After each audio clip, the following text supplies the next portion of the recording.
Good morning mga madamdamin. Hi, hi, hi. It's me again, Madam Damin. Hi mga madam, for today's video.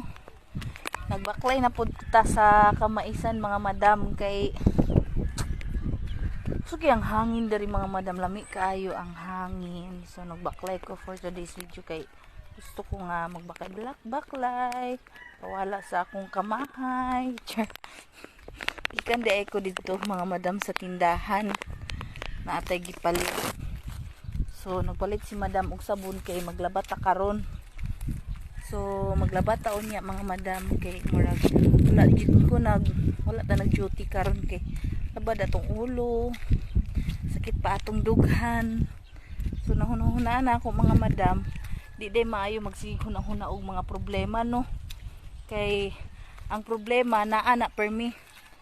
So ang problema nato di gina siya mawala sa atong kinabuhi, na gina siya. So pag naay problema nga moabot sa ato, hunahunaon na lang nato ang solusyon, ang kasulbaran. So pakita na ako sa inyo mga madam ang view karon. Hindot kaayo ni siya diri kay kaninyo mga madam oh. Luag kaayo atong Kamaisan diri. Char murag atoa ha. Luag kay ang Kamaisan sa ato ang silingan.